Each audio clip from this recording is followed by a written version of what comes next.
Part 1. You will hear two students, Jacinta and Louis, discussing a holiday they are planning in Queenstown, a tourist center in New Zealand popular with young people. First, you have some time to look at questions 1 to 6.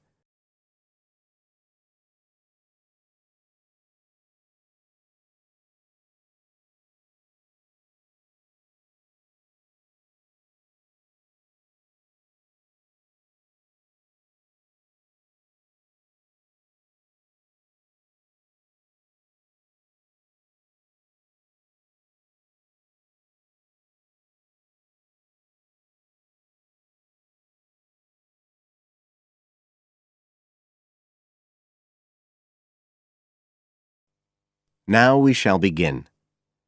You should answer the questions as you listen, because you will not hear the recording a second time.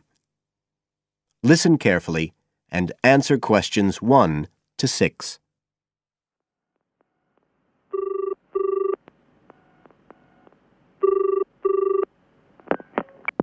Hi, Louis. It's Jacinta here. Oh, hi, Jacinta. I was just going to call you. I was thinking we ought to do something about accommodation for our trip to Queenstown. Yeah, actually, that's just why I rang you. I've been looking on the internet. There was one place that looked okay called Traveller's Lodge, but when I checked availability for January, when we're planning to go, I found it was fully booked. Right.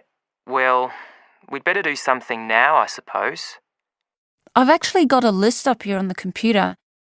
There's one place called Bingley's that looks possible. It's $1975 a night. That's US dollars. They quote all the prices in US dollars. So that's about 26 or 27 New Zealand dollars. That's okay.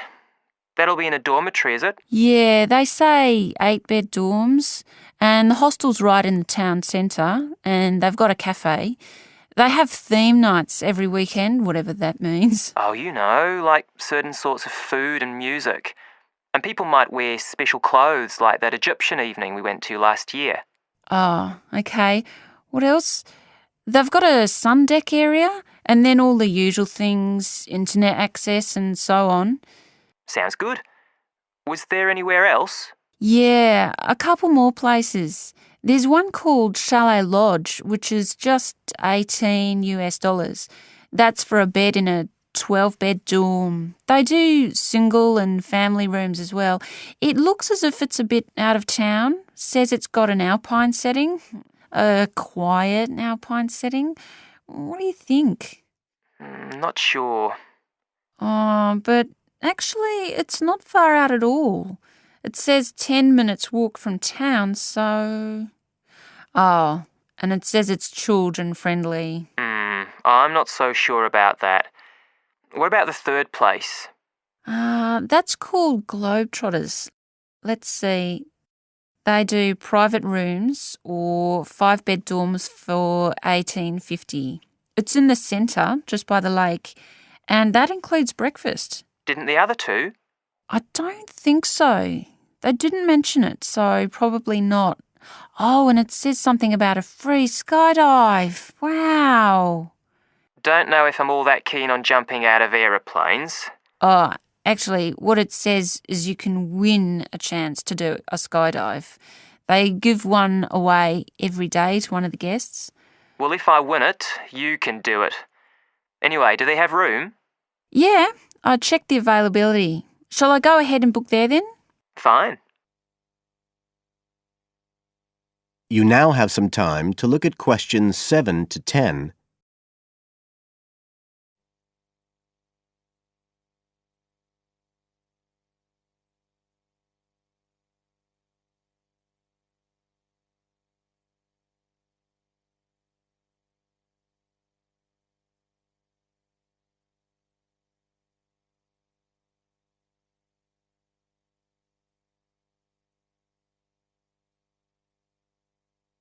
Now listen and answer questions 7 to 10.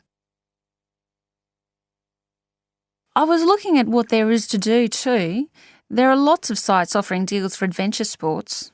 I suppose we have to do a bungee jump. Why? Well, it's Queenstown where they more or less started it as a sport. You can, if you really want to jump off the side of a bridge with an elastic rope tied round your ankles. I'll watch. Okay, so what do you want to do?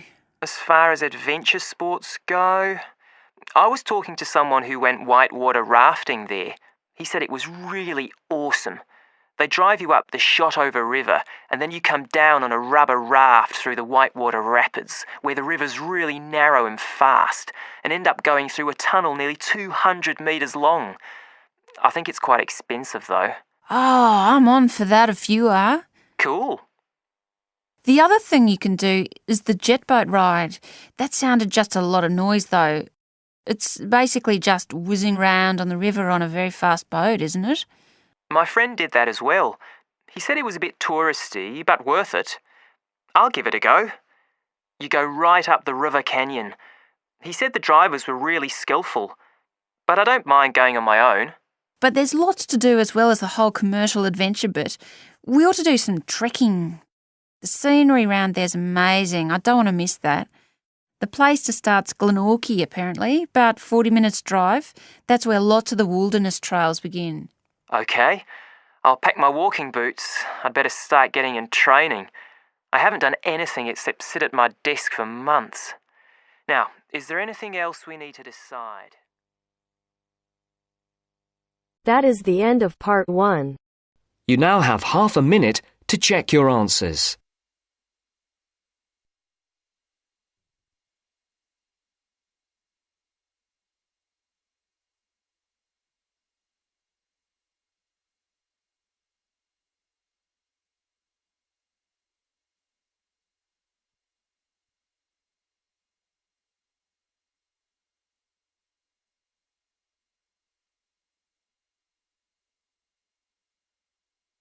Now turns to part 2. Part 2. You will hear part of a lecture about psychology. First, look at questions 11 to 14.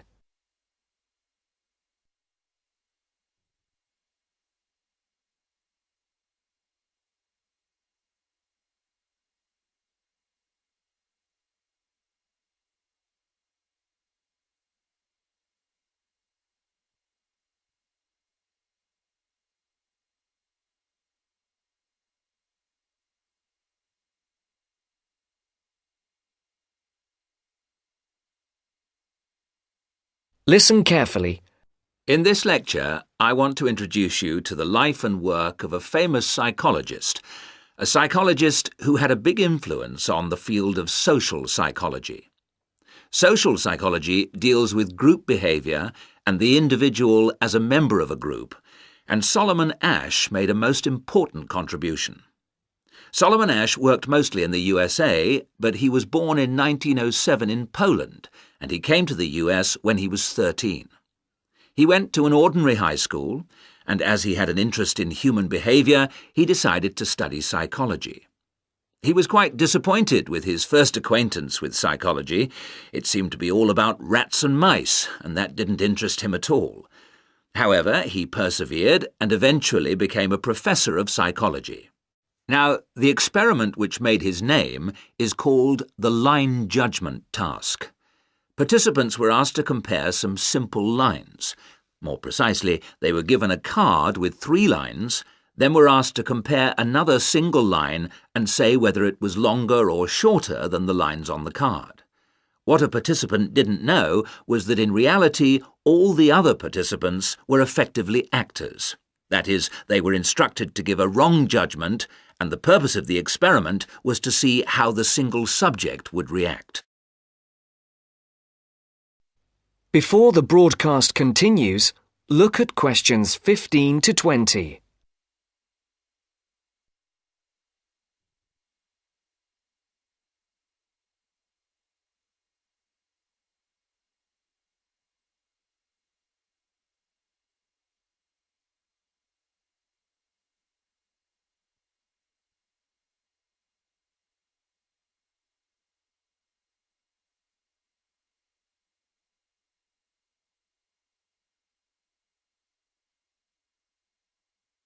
You will now listen to the second part of the talk. The subject would hear the others saying things about the length of the line which were clearly false.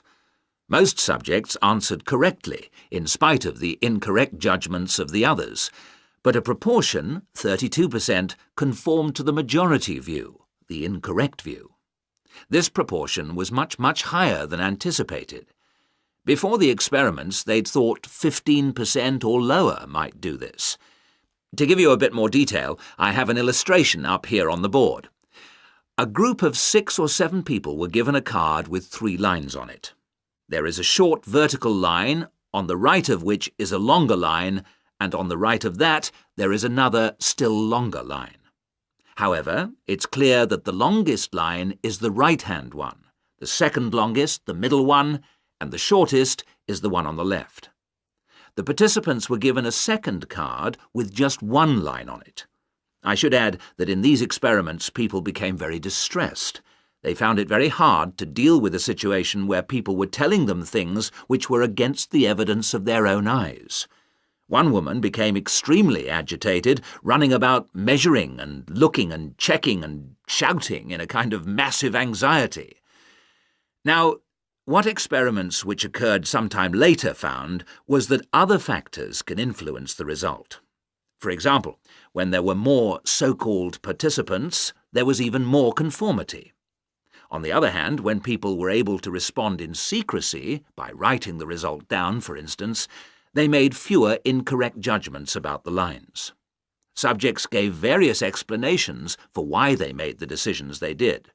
Although they weren't put under pressure by the experimenter, many felt that they would somehow spoil the experiment and upset the person running it if they didn't agree, no matter how stupid they felt. More simply, in other cases, they said they just wanted to not show themselves in a bad light. Whatever the reason, Ash's experiment has had a long history, and although incredibly... That is the end of part 2. You now have half a minute to check your answers.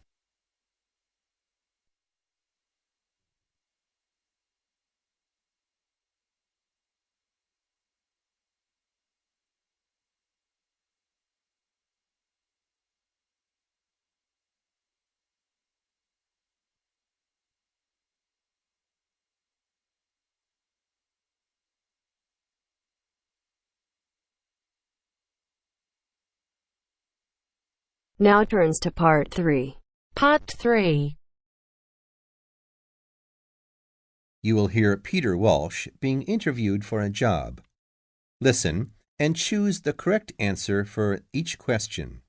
First, you have some time to look at questions 21 to 25.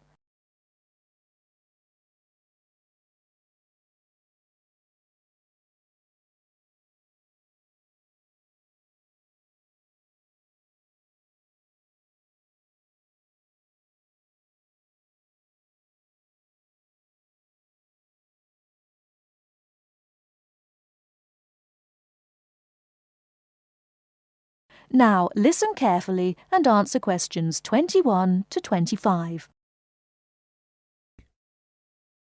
Joanne! Hi, you must be Rob. Nice to meet you. So, I hear you're planning to visit Australia. Yeah, and I really wanted to talk to you because I was thinking of spending some time in Darwin, and my sister told me you're from there. That's right. So, tell me about it. Well, where shall I start? Well, Darwin's in what they call the top end, because it's right up at the northern end of Australia, and it's quite different from the rest of Australia in terms of cultural influences.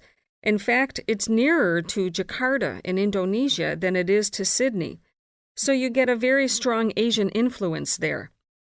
That means we get lots of tourists. People from other parts of Australia are attracted by this sort of international cosmopolitan image. And as well as that, we've got the same laid-back atmosphere you get all over Australia. Probably more so, if anything, because of the climate. But what a lot of the tourists don't realize until they get there is that the city's also got a very young population. The average age is just 29, and this makes the whole place very buzzy.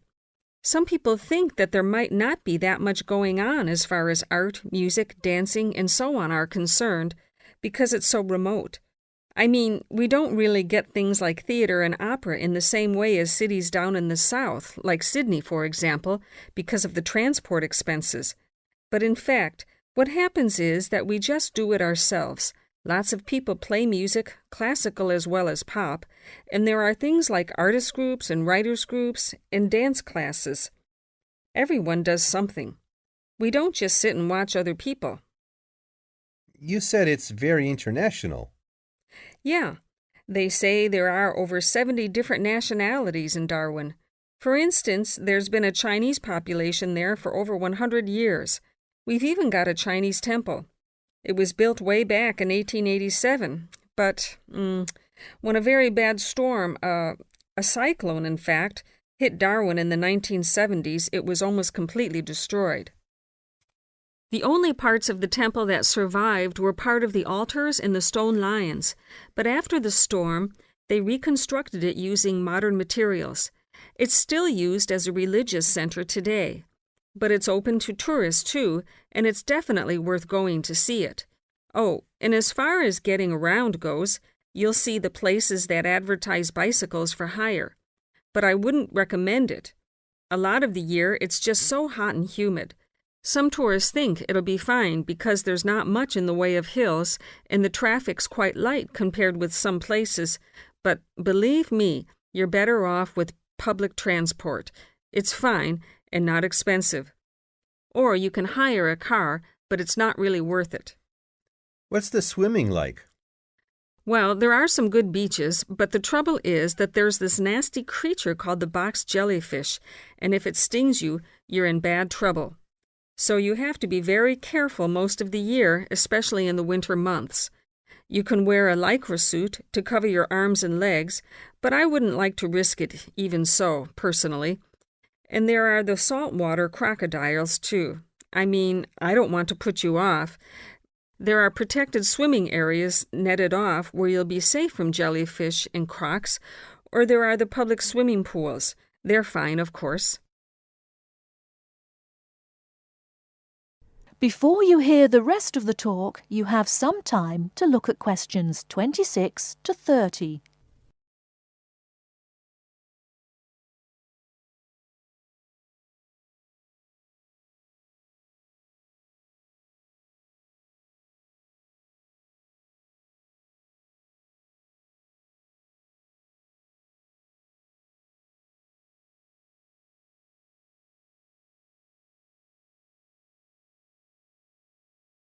Now listen and answer questions 26 to 30.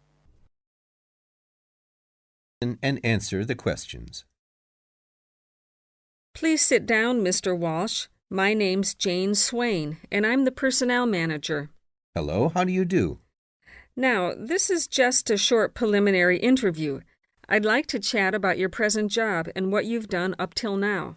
Yes, of course. Well, could you tell me how long you've had your present position in Weston's? It is Weston's, isn't it? Yes, that's right. I am not sure.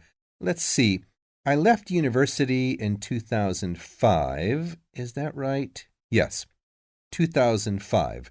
Then I was unemployed for about 3 months. And then I traveled round America for a few months.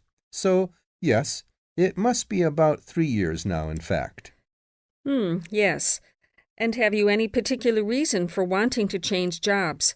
I mean, why do you want to move? Well, I actually like my present job and still find it interesting and stimulating. The salary's okay, so it's nothing to do with money, though you can always do with more. I suppose the thing is that I'm really very ambitious and keen to get promoted, so that's the real reason. You say you like your job. Can you tell me what aspect you like most? Oh, my dear, that's difficult. There are so many things. The other people are great. There's a good cooperative atmosphere. I mean, among the staff, and compared to other companies, the conditions are great. I mean, the office itself and the working conditions. And then there's the fact that they give me lots of room for initiative and let me make decisions. You know, That's what I really like most about the job. Yes, well, we're looking for someone like that. You know, someone who isn't a clock watcher and who isn't too concerned about working fairly long hours. Oh, I don't mind that. I'm used to it. And what about your education? You went to Manchester University, didn't you? Yes. After leaving school, I started a diploma course in design, but I decided to give it up and did an arts degree at university instead. Good. And have you done any courses since?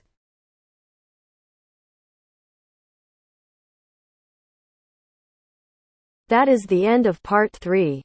You now have half a minute to check your answers.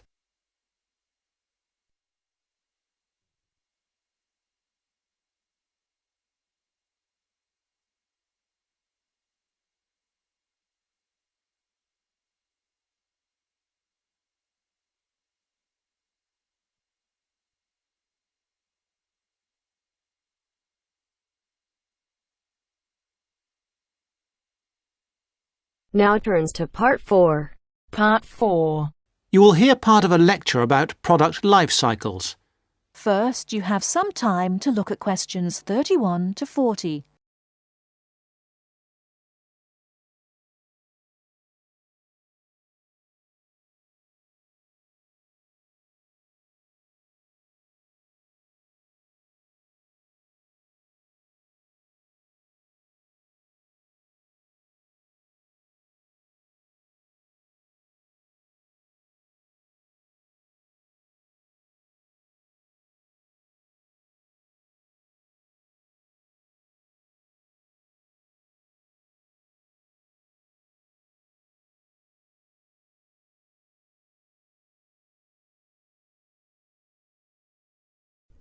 Now, listen carefully and answer questions 31 to 40. I'm going to begin my lecture today with a look at product life cycles. Now, as we go through the product life cycle, I will be trying to raise some issues which are important with regard to each phase of the cycle. I won't have all the answers for you this morning. This one of the lecture series is just to get you started and, I hope, interested. Let's start with the first phase of the cycle, that of product design. This is really the most important part of the cycle. We often talk as if it is consumers who are responsible for recycling, and so they are, but in reality, the major responsibility must be borne by designers. They can design products where recycling is easy and cheap, or difficult and expensive. In the latter case, the likelihood is that recycling, though technically feasible, will not in fact take place. Now, don't jump ahead, because the second stage is not product manufacturing, but rather that of materials acquisition. This is the activity we do when we mine coal or other minerals such as gold or iron or copper.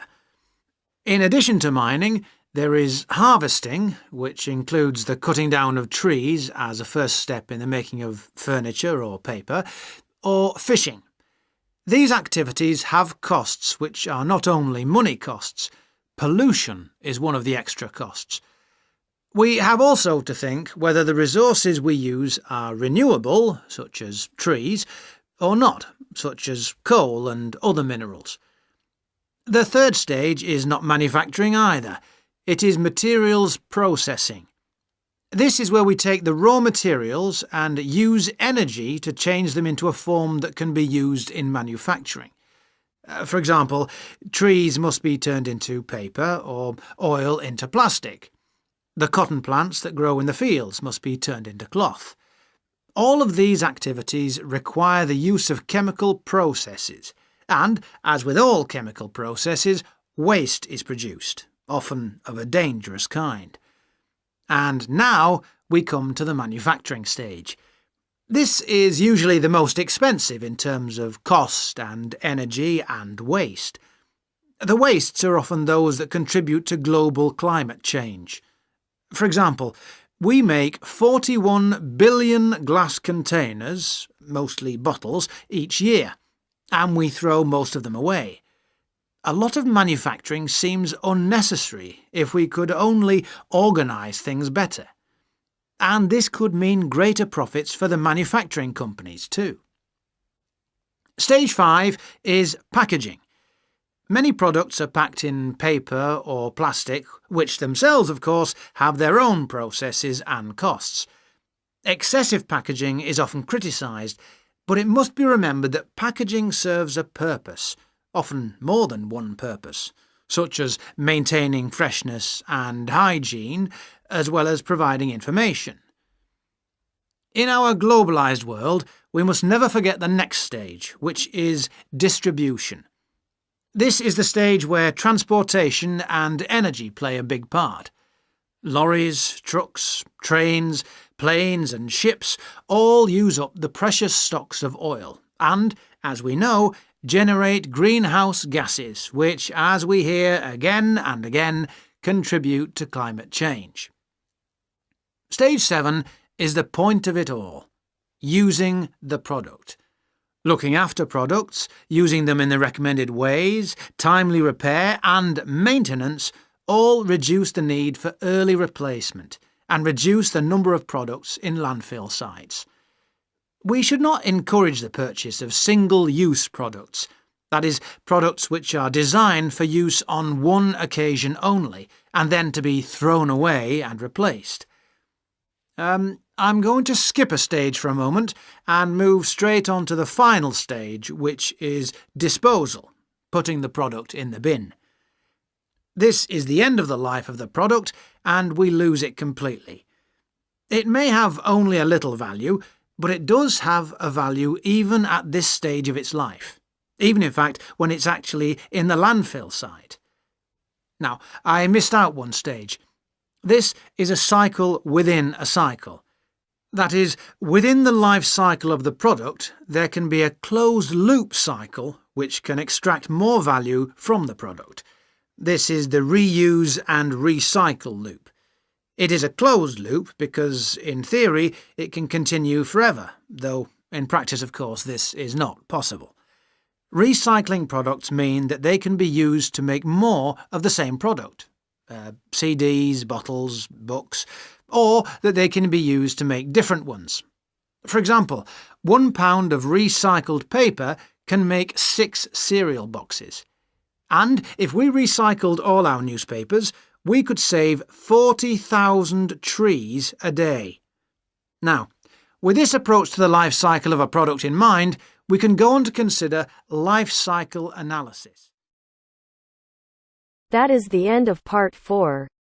You now have half a minute to check your answers.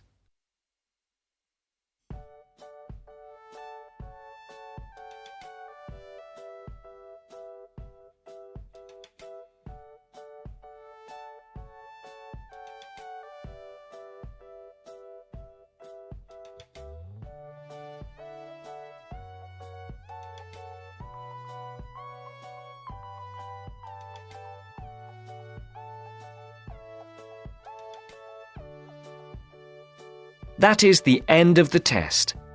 You now have 10 minutes to transfer your answers to your Ielts listening answer sheet.